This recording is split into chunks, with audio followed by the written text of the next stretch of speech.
Hello dear students, welcome in today's class. बच्चों, आज हम फिर से आपका एक न्यू चैप्टर स्टार्ट करने जा रहे हैं। Okay, so this is your chapter number 7 and the name of the chapter is obstacles provides opportunity. यानी कि जो बाधाएं होती हैं वो हमें अवसर प्रदान करती हैं।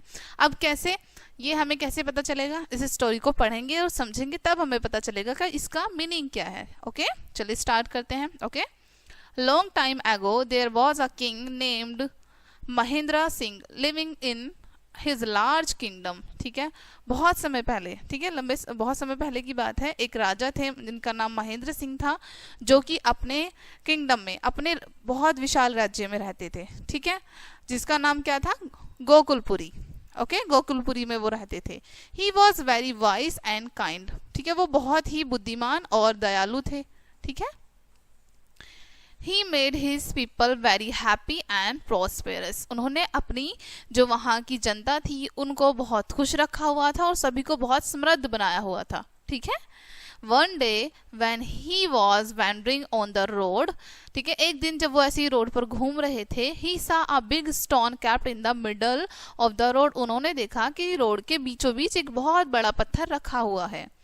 Then he hid himself behind a tree and observed carefully if anyone would remove the big stone. ठीक है, उसके बाद उन्होंने क्या सोचा कि वो एक बड़े पेड़ के पीछे छिप जाते हैं। ठीक है, वो एक बड़े पेड़ के पीछे छिप गए और सभी को, जितने भी लोग वहां से गुजर रहे थे, सभी को ऑब्जर्व करने लगे बहुत ध्यान से कि क्या कोई इस बड़े पत्थर को यहाँ से हटाएगा। Okay, He saw that two wealthy merchants passed by the simply walked around it. उन्होंने देखा कि वहां से दो धनी मर्चेंट, ठीक है, यानी जो व्यापारी होते हैं उनको बोलते हैं, दो धनी व्यापारी वहां से गुजर रहे थे और वो बस उन्होंने क्या किया, पत्थर के चारों तरफ से ऐसे साइड से होके चले गए। ओके, उन्होंने वो पत्थर नहीं हटाया। Then some countries passed by. उसके बाद वहां से कुछ लोग और गुजरे। ठीक है, they blamed the king for not keeping the road clear. उन्होंने राजा के ऊपर ब्लेम डाला कि राजा ने रोड को क्लीन नहीं किया हुआ है। ठीक है, क्लियर नहीं किया हुआ है। But none of them did anything about removing the big stone out of the way. लेकिन उनमें से किसी ने भी बड़े स्टोन को, बड़े पत्थर को उस रास्ते में से नहीं हटाया। Okay, then a peasant passed by along carrying a load of vegetables on his head. उसके बाद वहां पर एक व्यक्ति जो सब्जी बेच रहे थे, ठीक है, वो वहां से गुजरे। उन्होंने देखा उनके सर पर काफी भार था सब्जियों का। ठीक है,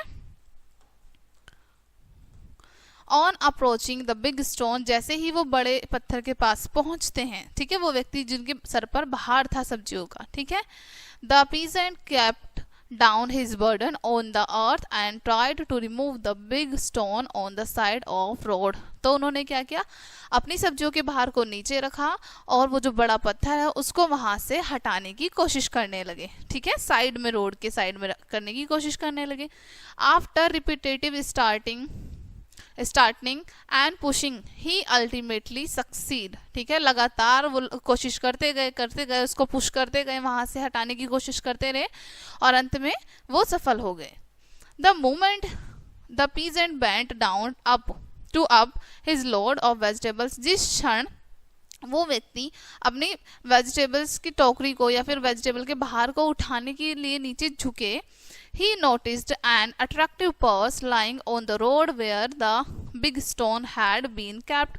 उन्होंने देखा कि जहां पर वो बड़ा पत्थर पड़ा हुआ था वहां पर, उस जगह पर एक बहुत अट्रैक्टिव, बहुत आकर्षक पर्स पड़ा हुआ है। ठीक है,